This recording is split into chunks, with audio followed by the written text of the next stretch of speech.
After the maid was fired, her toddler made one phone call. The billionaire fired everyone.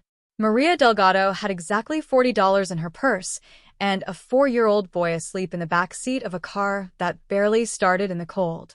3 hours earlier, she had been escorted out of the biggest house in Greenwich, Connecticut, called a thief in front of people she had served coffee to for 6 years. She didn't fight. She didn't cry.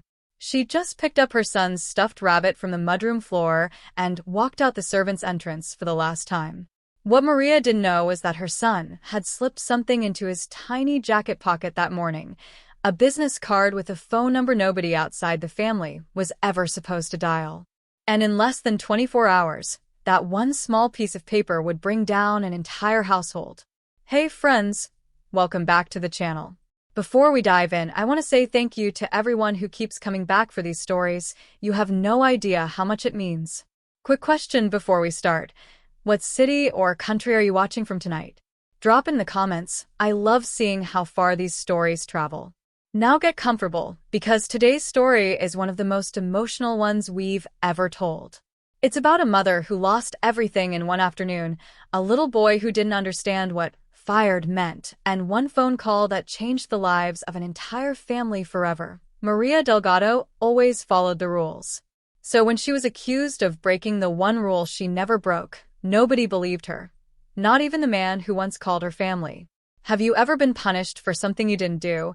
And the worst part wasn't the punishment. It was that nobody even asked for your side of the story? Keep that feeling in mind as you watch what happens to Maria. The Whitfield estate sat at the end of a long gravel driveway in Greenwich, Connecticut, behind iron gates that opened only for cars worth more than most houses in the country. Richard Whitfield had built a financial technology empire from a garage in Austin, Texas, and by the time he was 42, his name appeared on magazine covers next to words like visionary and self-made. But Richard was rarely home. He was in Singapore closing deals, in Zurich meeting investors, in airports more than he was in his own kitchen. That was where Maria came in. Maria Delgado had worked for the Whitfield household for 6 years, ever since she arrived from Guatemala with nothing but a suitcase and a determination that her son, Mateo, would grow up safe. She started as a part-time housekeeper and worked her way up to head of daily household operations, not because anyone handed it to her, but because she showed up early, stayed late, and treated every room in that mansion like it was her own. Mateo was 4 years old now, a quiet, curious boy with dark curls and enormous brown eyes who had practically grown up in the east wing of the estate, playing with wooden blocks on the marble floor while his mother dusted portraits of people he'd never meet. Mama, why does Mr. Whitfield have so many rooms he never sleeps in? Mateo had asked her once, and Maria had laughed and told him that some people collect houses the way other people collect seashells, beautiful, but empty most of the time. Richard Whitfield barely knew his own housekeeper's son by name. But there had been a handful of mornings, rare ones, when Richard was between flights, where he'd come down for coffee and find Mateo sitting cross-legged on the kitchen floor, stacking cereal boxes into towers. Once, just once, Richard had knelt down, ruffled the boy's hair, and said, "Building something big there, buddy?" He'd pulled a business card from his jacket pocket, scribbled his direct cell number on the back, a number even his own board members didn't have, and tucked it into Mateo's little jacket pocket as a joke. For emergencies, Richard had said with a smile, already checking his watch, already halfway out the door. If the tower ever falls down. Mateo, who couldn't read yet, had kept that card in his jacket for 3 months. Maria never even knew it was there. Everything changed on a Tuesday morning in November. Diane Sinclair, the estate manager who oversaw the household staff and answered directly to Richard's chief of staff, called an emergency meeting in the servants' hallway at 7:15 in the morning. Her voice was clipped, controlled, the way it always was right before she delivered bad news to someone who couldn't fight back. A diamond bracelet is missing from Mrs. Whitfield's from the master suite. Diane corrected herself quickly, since there was no Mrs. Whitfield anymore, not since the divorce 2 years prior. It was in the safe in the dressing room. Security footage shows the safe was accessed at 9:40 p.m. last night. Only 3 people had the code that day. Maria's stomach dropped before Diane even said her name. Maria Delgado, Thomas Reyes, and myself. Diane continued, her eyes never quite landing on Maria's face. Thomas was off-site with his family in Boston, confirmed. That leaves 2 names on this list. The hallway went silent. 6 other staff members stood frozen, eyes darting toward the ground, toward the walls, anywhere but at Maria. "I didn't touch that safe," Maria said, her voice steady despite the way her hands had begun to shake. "I was with my son at the doctor's office until 8. Ask the pediatrician's office. Ask anyone. We'll be reviewing everything," Diane said, in the flat tone of someone who had already decided the outcome. "In the meantime, per company policy, you're suspended without pay, effective immediately, pending investigation." Suspended? Maria felt the word land like a slap. "Diane, I have worked here for 6 years. I have never." "This isn't personal, Maria."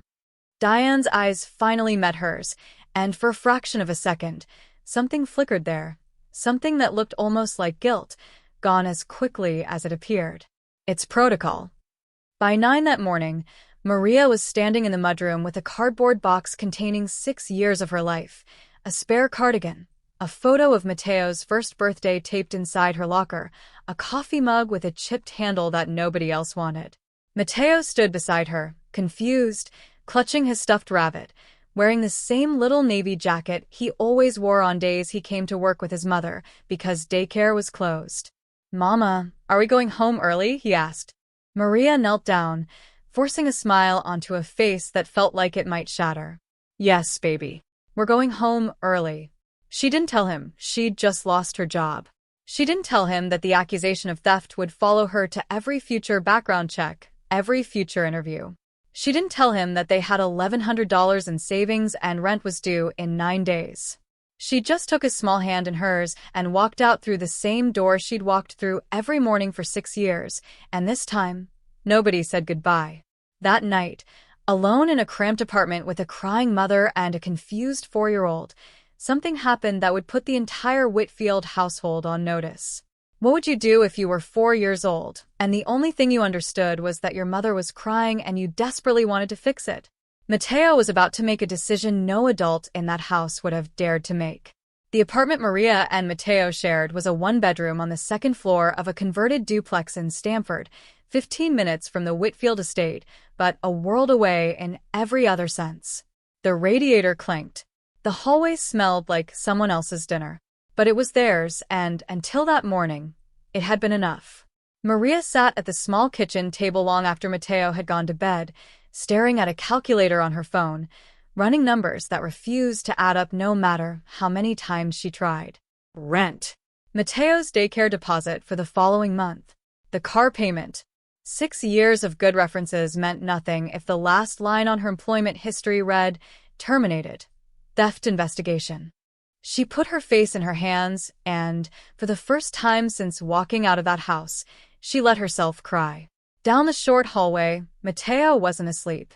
He lay in his small bed, listening to the sound of his mother crying through the thin wall, and something in his 4-year-old mind decided that this was a problem, and problems needed to be solved. He thought about the tower of cereal boxes that had once collapsed in the kitchen, and how the nice man with the shiny watch had given him a card and said, "If the tower ever falls down." Mateo didn't fully understand what had happened that day, but he understood that his mama was sad, and that felt like a tower falling down. He climbed out of bed, dug through the small pile of clothes on his chair until he found the navy jacket, and pulled the slightly bent business card from the inside pocket where it had lived, forgotten, for 3 months. He couldn't read the name on the front, but he recognized the numbers on the back because his mother had spent the last year teaching him to count using the buttons on the microwave. He carried the card and Maria's old cell phone, the cracked one she kept in a kitchen drawer as a backup, into the hallway, and with the careful, deliberate concentration of a child completing an important mission, he pressed the numbers one at a time. It rang twice. "This is Richard." The voice on the other end was sharp, distracted, clearly expecting a business call at 9:40 at night. There was a pause. Then a small voice. "Hi, it's Mateo." Richard Whitfield, standing in a hotel suite in Chicago with a glass of scotch he hadn't touched and 3 unread emails from his lawyer glowing on his laptop screen, went very still. "Mateo," he said slowly. "The little guy who builds towers?" "Yeah." A pause, the sound of small feet shifting on a cold floor. "My mama is crying. She got fired today. Diane said she stealed something, but Mama didn't steal anything. I know because I was with her at the doctor, and then we got ice cream, and then we went home, and she never even went in Mrs. Whitfield's room. She doesn't even like going in there because it's spooky." Richard sat down slowly on the edge of the hotel bed. "Your mama is Maria?" "Maria who worked at my house." "Yeah." "She's really sad, mister. Can you tell Diane she's wrong? You said if the tower falls down, I could call." "My mama's tower fall down." For a long moment, Richard Whitfield, a man who had negotiated 8-figure acquisitions without blinking, didn't know what to say to a 4-year-old on the other end of a cracked phone. "Mateo," he finally said, his voice quieter than it had been in years. "Can you put your mama on the phone for me?" Richard Whitfield had built an empire on due diligence, checking every fact before making a decision.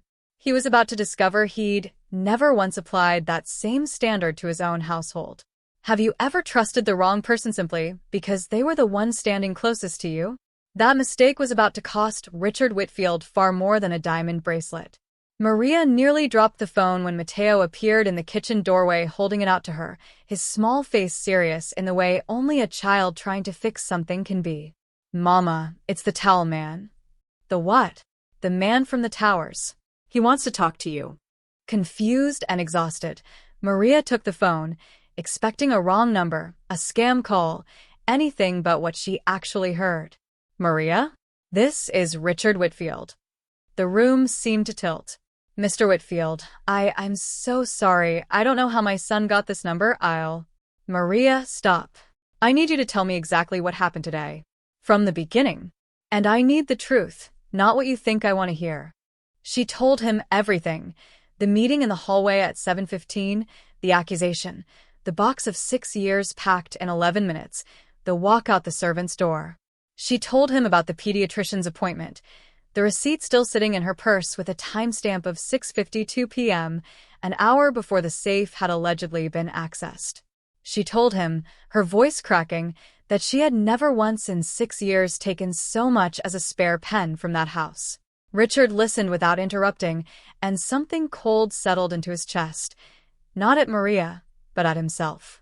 He had let Diane Sinclair run his household for 4 years with almost no oversight because she was efficient, because she never bothered him with details, because he was always somewhere else, chasing the next deal. "Maria, I want you to keep that receipt safe. Don't say anything to anyone else about this.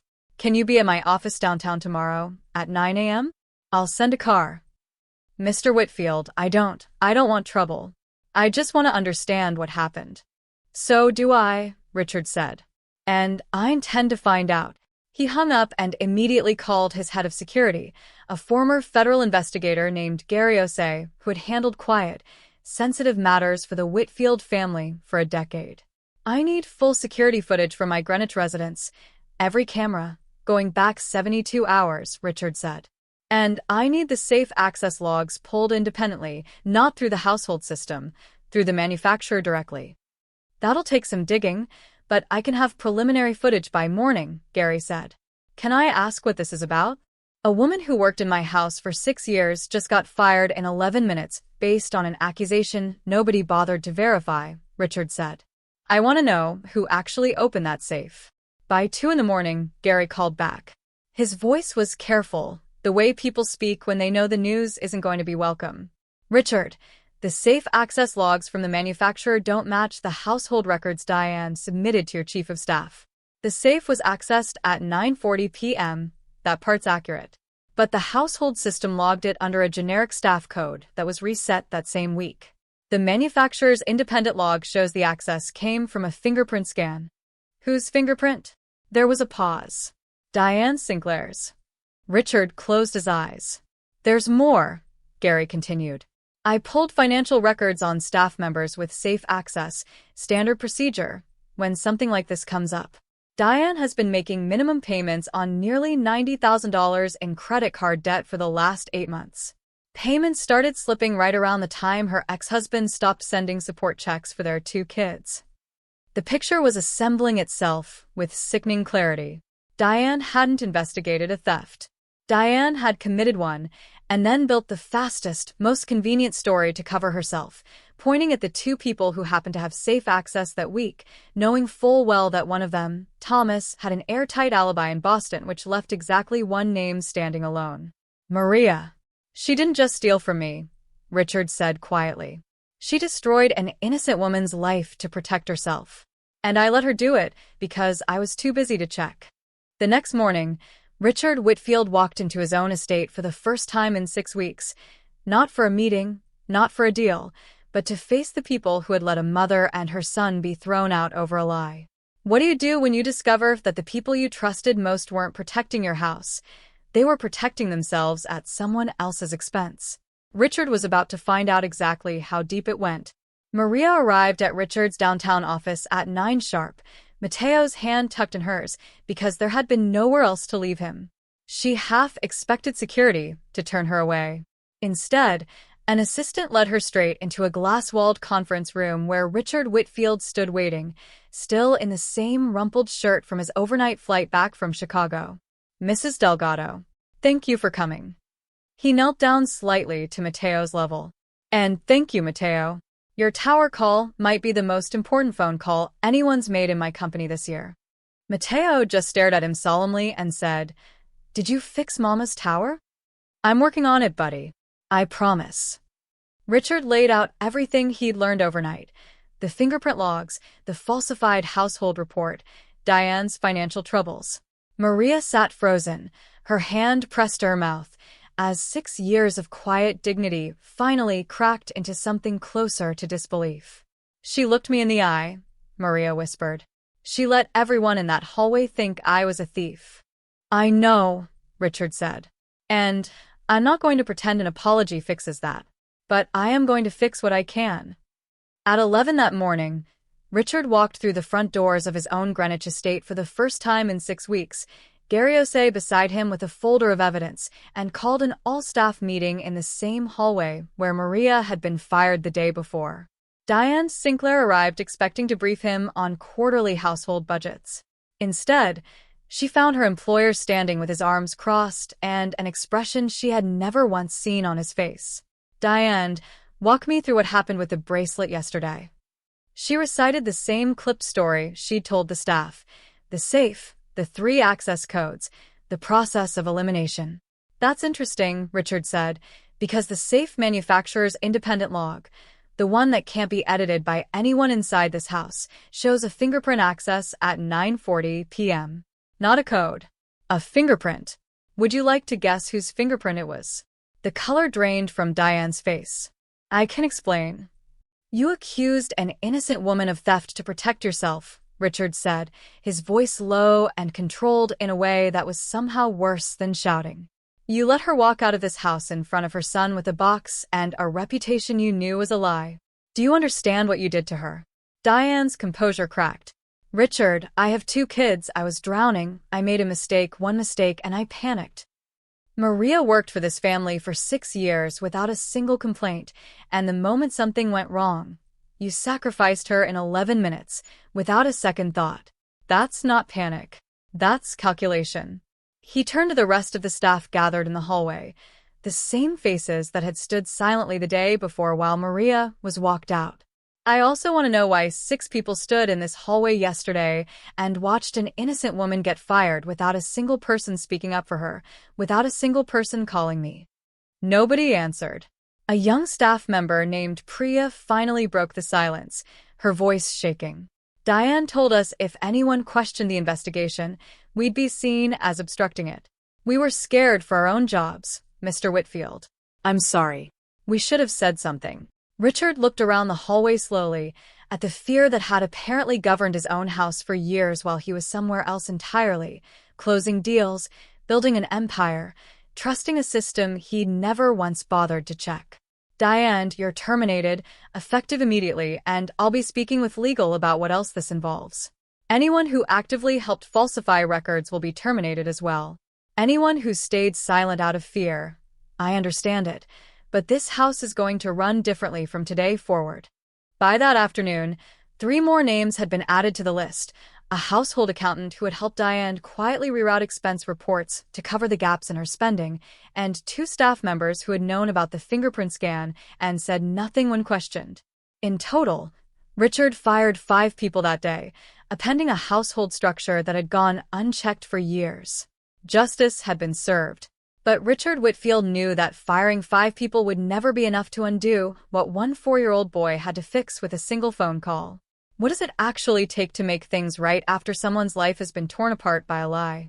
Richard was about to find out that the answer was bigger than he expected, and so was the boy who started it all. That evening, Richard didn't go back to his office. Instead, he drove himself, without a driver for the first time in years, to the small duplex in Stamford where Maria and Matteo were sitting at their kitchen table eating grilled cheese sandwiches, because it was the only thing Maria had energy to make. He knocked on the door himself. "Mr. Whitfield?" Maria opened the door, stunned. "Is everything?" "Everything's fine. Better than fine, actually. Can I come in for a minute?" He sat at their small kitchen table, in a kitchen that could have fit inside one bathroom of his Greenwich estate, and he told Maria everything: Diane's termination, the falsified records, the 3 others let go. He told her the pediatrician receipt had matched perfectly with the timestamps, confirming what she'd said from the very beginning. "I owe you more than an apology," Richard said. "I owe you 6 years of trust that I should have shown from the beginning, and I'm sorry it took my 4-year-old to make me pay attention." Matteo, sitting cross-legged on a kitchen chair with cheese still on his chin, looked immensely proud of himself. "I fixed the tower," he announced to no one in particular. Richard laughed, a real laugh, tired but genuine. "You did, buddy. You really did." He turned back to Maria. "I'd like to offer you your position back, but I want to do more than that. I'm restructuring how the household operates entirely, and I need someone I actually trust running it, not just managing schedules, but overseeing the whole staff, reporting directly to me. It's a significant raise, full benefits, and it comes with an apartment on the property if you want it, so Matteo doesn't have to be shuffled around during your shifts." Maria's eyes filled with tears for the second time in 2 days, but this time, they weren't tears of fear. "Mr. Whitfield, I don't know what to say." Say yes. "And please call me Richard." Over the following months, the Whitfield estate changed in ways that went beyond who was on the payroll. Richard began coming home more often, not out of guilt, though there was plenty of that, but because he'd realized somewhere in that hallway confrontation with Diane that he'd built an entire empire while barely knowing the people who kept his own house running, including the small boy who had once stacked cereal boxes on his kitchen floor. He started having breakfast at home twice a week. He learned Matteo's favorite cartoon, learned that Maria made the best pupusas he'd ever tasted, learned that the quiet dignity Maria carried through 6 years of being nearly invisible to the people she served was worth more than any board member's approval. Diane Sinclair, for her part, faced legal consequences for the falsified records and financial fraud, though Richard, after long consideration, chose not to pursue the maximum penalty, understanding, without excusing, the desperation that had driven her there. It didn't undo what she'd done to Maria, but it reminded him that people rarely become villains overnight. They erode, slowly, under pressure nobody bothers to notice until it's too late. A year later, Maria stood in the same hallway where she'd once been fired in 11 minutes, now the head of household operations, training 2 new staff members on the same values she'd carried in quietly for 6 years, the same values nobody had bothered to protect until a 4-year-old with a business card in his jacket pocket decided that when a tower falls down, you don't just watch it happen. You make the call. Matteo is 5 now. He still doesn't fully understand what he did that night, dialing numbers on a cracked phone in a cold hallway. To him, it was simple. His mama was sad, and a nice man once told him to call if the tower fell down. But to Maria, and eventually to Richard, it became something much bigger. A reminder that the truth doesn't always come from the top down. Sometimes it comes from the smallest, most unexpected place, From someone too young to understand consequences, but old enough to understand love. Richard Whitfield learned that trust without verification isn't kindness, it's negligence, and it can cost someone everything while you're too busy to notice. Maria learned that speaking the truth, even when nobody in the room believes you, is never wasted. And somewhere in a house that once ran on fear and silence, a little boy learned the simplest lesson of all. When someone you love is hurting, you don't wait for a grown-up to fix it. Sometimes you pick up the phone yourself. If this story touched you the way it touched me while writing it, do me a favor and hit that like button. It genuinely helps this channel keep telling stories like Maria and Mateo's. If you're new here, go ahead and subscribe because we've got so many more stories just like this one coming your way. And I'd love to know, what would you have done in Maria's shoes? And what do you think about the Tower Man keeping his promise? Drop your thoughts in the comments below. And if you know someone who needs a reminder that the truth always finds its way to the surface, go ahead and share this video with them. Thank you so much for watching, and I'll see you in the next story.